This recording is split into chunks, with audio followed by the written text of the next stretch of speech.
Bharatiya Janata party हमेशा अपना हित साधने के लिए किसी को भी बर्बाद कर सकती है। ऐसा हम नहीं बल्कि विपक्ष की पार्टियां कहती हैं। जब भी चुनाव आता है, भारतीय जनता पार्टी का एक फैसला सिर्फ अपने लिए ही होता है और अपने सहयोगी दलों को वो हर बार इस्तेमाल करते हुए नजर आते हैं। चाहे हरियाणा हो, चाहे उत्तर प्रदेश हो, चाहे फिर महाराष्ट्र हो, हमने कई चुनाव देखे, विधानसभा के और उपचुनाव भी, जिसमें भारतीय जनता पार्टी ने अपने सहयोगी दलों को नाम मात्र के लिए ही सीटें दी या फिर गठबंधन ही भारतीय जनता पार्टी ने तोड़ दिया। भारतीय जनता पार्टी सत्ता में मजबूत हुई और सहयोगी दलों को गिड़गिड़ाने के लिए मजबूर कर दिया कि जुड़े रहना है, पद पर रहना है तो हमारे साथ रहना ही पड़ेगा, वरना आप अपना रास्ता देख सकते हैं। ऐसे ही बिहार में विधानसभा चुनाव से पहले भारतीय जनता पार्टी की पूरी कोशिश थी कि नीतीश कुमार को सीएम चेहरा न बनाया जाए, लेकिन इसी बीच नीतीश कुमार हैं कि भारतीय जनता पार्टी पर भारी पड़ते हुए नजर आ रहे हैं। भारतीय जनता पार्टी के आगे नीतीश कुमार झुकने के लिए तैयार नहीं है। नीतीश कुमार की ताकत को देखते हुए भारतीय जनता पार्टी ने फैसला किया कि झारखंड के बाद हम दिल्ली में भी उन्हें सीटें देने के लिए तैयार हैं और जेडीयू पार्टी को सीट भी दी गई। लेकिन दूसरी तरफ नीतीश कुमार को तवज्जो मिलते ही हिंदुस्तानी अवाम मोर्चा प्रमुख जीतन राम मांझी नाराज नजर आए। न सिर्फ नीतीश कुमार को मिलती हुई सीटों के आधार पर,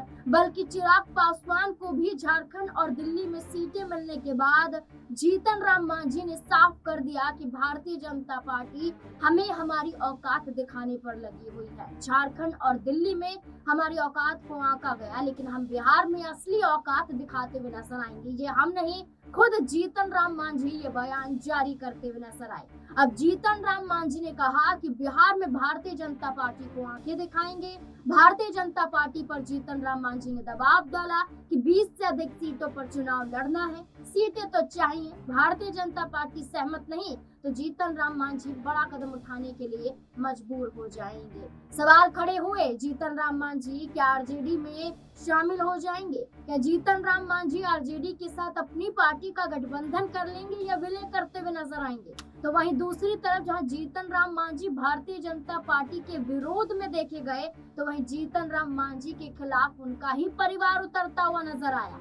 जीतन राम मांझी के खिलाफ उनके ही बेटे और कैबिनेट मंत्री संतोष मांझी ने ये कह दिया कि भारतीय जनता पार्टी के साथ वो मजबूती के साथ खड़े हैं। क्या भारतीय जनता पार्टी ने अब परिवार में फूट डाल दी है? इससे जुड़े हुए कई सवाल यहाँ पर पनपते हुए दिखाई देते। मेरे साथ मेरे सहयोगी सिराज मौजूद है। सिराज, पहले तो आपका बहुत बहुत स्वागत है। सिराज, क्या लगता है कि जीतन राम मांझी भारतीय जनता पार्टी से नाराज नजर आ रहे हैं? ये कहते हैं कि झारखंड में भी सीटें नहीं दी, हमने मांगी थी सीटें लेकिन बीजेपी ने नहीं दी, हमने दिल्ली में भी सीटें मांगी लेकिन बीजेपी ने नहीं दी, लेकिन नीतीश कुमार और चिराग पासवान की हर उस पसंद को पूरा किया जा रहा है या हर उस मांग को पूरा किया जा रहा है जहां वो भारतीय जनता पार्टी पर दबाव डाल रहे थे। जीतन राम मांझी क्या वाकई भारतीय जनता पार्टी से बगावत करते हुए नजर आ सकते हैं? जाहिर सी बात है, जिस तरीके से बिहार विधानसभा चुनाव नजदीक आ रहा है, एनडीए में वैसी ही फूट पड़ती हुई नजर आ रही है। आप देखिए किस तरीके से पहले नीतीश कुमार को लेकर कयास लगाए जा रहे थे कि वो इंडिया गठबंधन में शामिल होने जा रहे हैं। वहीं चिराग पासवान जिस तरीके से शुरुआती दौर में जब एनडीए की सरकार बनी थी केंद्र में, तो कई फैसलों को लेकर सवाल उठा रहे थे और उसके बाद से देखा गया कि एकाएक करके कई ऐसे सहयोगी दल हैं, चाहे वो महाराष्ट्र की बात कर ले, बिहार की बात कर ले, यूपी की बात कर ले, तमाम जो सहयोगी दल हैं वो भारतीय जनता पार्टी को आंख दिखाते हुए नजर आ रहे हैं। और इसी कड़ी में अब जीतन राम मांझी का नाम भी शामिल हो गया है। जाहिर सी बात है कि झारखंड विधानसभा चुनाव में जिस तरीके से जेडीयू और चिराग पासवान की लोजपा रामविलास को सीटें दी जाती हैं, लेकिन दिल्ली में भी दी गई, लेकिन जीतन राम मांझी की जो पार्टी है उसको नहीं दिया गया। दिल्ली में एक सीट जेडीयू को और एक सीट चिराग पासवान की पार्टी को दी गई। लेकिन भाई जीतन राम मांझी का क्या? जीतन राम मांझी भी आपके सहयोगी हैं और अगर जीतन राम मांझी को दिया गया तो उपेंद्र कुशवाहा पीछे खड़े हैं, वो भी दबाव बनाएंगे। तो देखिए अभी जो समीकरण है वो कहीं ना कहीं एनडीए के लिहाज से काफी ज्यादा, भारतीय जनता पार्टी के लिहाज से काफी ज्यादा मुझे लगता है मुश्किल भरे, क्योंकि देखा जाए तो भारतीय जनता जनता पार्टी किसी भी कीमत पर नहीं चाहती कि चिराग पासवान या फिर नीतीश कुमार उनका साथ छोड़ दे, क्योंकि इनके बिना बिहार की सत्ता में आना, खास तौर पर नीतीश कुमार के बिना, तो लगभग जो है मुश्किल जैसी बात होती है। और जाहिर सी बात है, जिस तरीके से चिराग पासवान का राजनीतिक सफर रहा है, उनका भी कहीं ना कहीं ग्राफ बिहार में बढ़ता हुआ नजर आ रहा है। लोकसभा चुनाव में भी उन्होंने अच्छा प्रदर्शन किया था, लेकिन विधानसभा चुनाव में नीतीश का साथ होना भारतीय जनता पार्टी के लिए बहुत बड़ी कह सकते हैं कि एक उपलब्धि होगी, बहुत बड़ा फायदा होगा। और इसको देखते हुए कहीं ना कहीं उनकी पार्टी को सीटें दी जा रही हैं, उनको तवज्जो दी जा रही है। लेकिन जीतन राम मांझी के पास तो कुल 5 से 6 मुझे लगता है 4 से 5 विधायक हैं, और कहीं ना कहीं उसमें भी उनको मंत्री बनाया गया, उनकी बेटी को भी मंत्री बनाया गया। तो देखिए आप किस लिहाज से जीतन राम मांझी जिस तरीके से कह रहे हैं अपने कार्यकर्ताओं से, अपने समर्थकों से कि आप पटना के गांधी मैदान में हम शक्ति प्रदर्शन करेंगे, तो भाई आप शक्ति प्रदर्शन किसे दिखाना चाहते हो?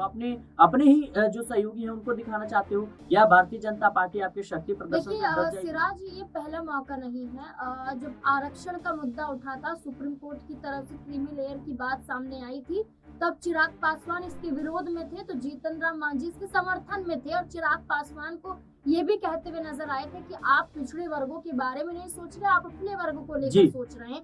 यही नीतीश कुमार के खिलाफ भी जीतन राम मांझी ने कहा था कि हम मजबूत हैं, हम चल नहीं रहे बल्कि हम दौड़ रहे हैं। तो भारतीय जनता पार्टी को क्या जीतन राम मांझी ये दिखाना चाहते हैं कि उन्हें सीएम चेहरा बनाया जाना चाहिए, उनकी पार्टी को मजबूत करना चाहिए, ना कि नीतीश कुमार और चिराग पासवान की पार्टी? देखिए, सीएम बनना तो हर किसी की ख्वाहिश होती है। राजनीति में जो भी जाता है वो बड़े बड़े पदों के लिए कह सकते हैं कि संघर्ष करता हुआ नजर आता है। देखिए, भले ही आज आप सीएम बन जाइए, कल आप पीएम का सपना देखेंगे। और जाहिर सी बात है, जो भी पार्टियां इस वक्त, चाहे वो सत्ता पक्षी हो, विपक्षी हो, तमाम जो चेहरे हैं, जो मुख्य चेहरे हैं, वो कहीं ना कहीं सीएम बनने का सपना जरूर देख रहे होंगे। और इसी कड़ी में जीतन राम मांझी तो देखिए मुख्यमंत्री रहे भी हैं बिहार के, तो जाहिर सी बात है उनकी महत्वाकांक्षाएं और भी ज्यादा बढ़ती हुई नजर आ रही है। लेकिन नीतीश कुमार तो कहते हैं कि उनके बदौलत ही वो मुख्यमंत्री बने थे, अपने बदौलत। देखिए, जाहिर सी बात है कि राजनीति में इस तरह के आरोप प्रत्यारोप लगते रहते हैं और बहसबाजी होती रहती है। और अभी देखिए, जिस तरीके से भारतीय जनता पार्टी बिहार की सत्ता में बनी है, वो नीतीश कुमार के बदौलत ही बनी है, और नीतीश कुमार भारतीय जनता पार्टी की बदौलत ही आज सीएम की कुर्सी पर बैठे हैं। तो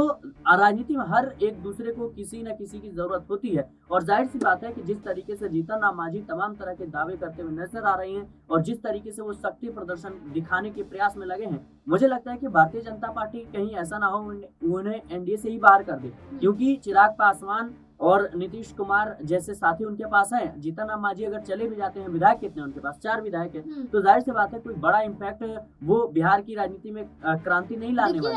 अगर जीतन राम मांझी की बात करें तो वो जेडीयू पार्टी और एलजेपीआर और बीजेपी को आंखें दिखाते हुए नजर आए, लेकिन उनके बेटे संतोष मांझी तो अपने ही पिता का साथ नहीं दे रहे हैं। वो तो ये कहते हुए नजर आते हैं कि हमने सीटें मांगी ही नहीं थी, इसलिए हमें दी नहीं गई। झारखंड और दिल्ली में मांगते तो बीजेपी हमें जरूर देती है। जीतन राम मांझी कह रहे कि हमने ये बातें कही थी, लेकिन बीजेपी ने नकार दी। जी देखिए, मुझे लगता है कि ये सिर्फ कह सकते हैं कि बयानबाजी है संतोष मांझी का। जीतन राम मांझी को लेकर लगातार खबरें चल रही थी कि वो सीटें चाहते हैं, झारखंड में, दिल्ली में भी चाहते हैं। तो देखिए, ये बातें किसी से छुपी नहीं है कि एनडीए में किस तरह की अभी तकरार चल रही है, और आने वाले समय में भारतीय जनता पार्टी के लिए और भी ज्यादा मुश्किलात बढ़ सकते हैं। क्योंकि देखिए, नीतीश कुमार, चिराग पासवान ऐसे शख्स हैं जिनको लेकर के लगातार कहीं ना कहीं कयास लगाए जा रहे हैं कि वो कभी भी इंडिया गठबंधन में वापसी कर सकते हैं, वो इंडिया गठबंधन में शामिल हो सकते हैं। लेकिन वहीं अगर इसी कड़ी में जीतन राम मांझी का नाम शामिल हो जाता है, फिर उपेंद्र कुशवाहा है, फिर उत्तर प्रदेश में देखिए ओम प्रकाश राजभर है, अनुप्रिया पटेल है,